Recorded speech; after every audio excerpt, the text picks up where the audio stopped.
Year 1946, Bennington, Vermont. This region is often named one of the most unsettling wilderness zones in American folklore, not because of what was found there, but because of what never came back.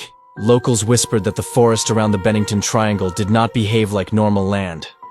Sounds carried wrong. Trails felt longer than they were. And sometimes, a shape stood where no person should have been. The story begins not with history, but with presence.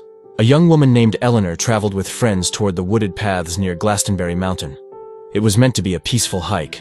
Laughter echoed between trees. Birds scattered. Then Eleanor stopped walking. She felt watched. Not followed. Watched. Ahead, between the trunks, stood a figure far taller than any man nearby. It did not move. It did not wave. It simply blocked the light. As they continued, the forest changed. Wind stopped. Sound dulled. Eleanor heard footsteps that did not match any rhythm behind her.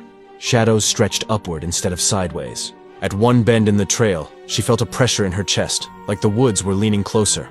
When she turned, the tall shape was closer, still faceless, still silent. That night, Eleanor dreamed of standing trees and a figure that reached above them, its head disappearing into darkness.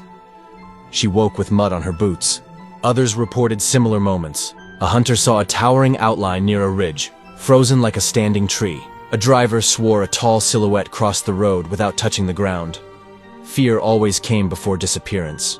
Years earlier, real people vanished here. Paula Weldon walked into these woods and never returned. Midi rivers vanished while guiding experienced hunters. Search parties found nothing that made sense. The explanation came later, buried beneath folklore. This land sits at the meeting of unstable terrain, magnetic anomalies, and deep wilderness where sound bends and direction fails. Over time, fear needed a face. The tall man became that face.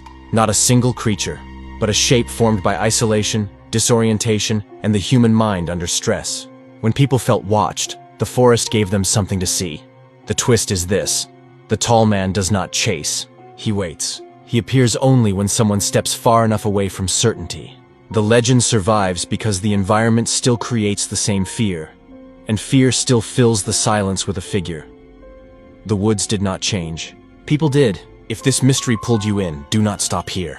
Slip deeper into the shadows and watch another Spooky Earth video waiting for you.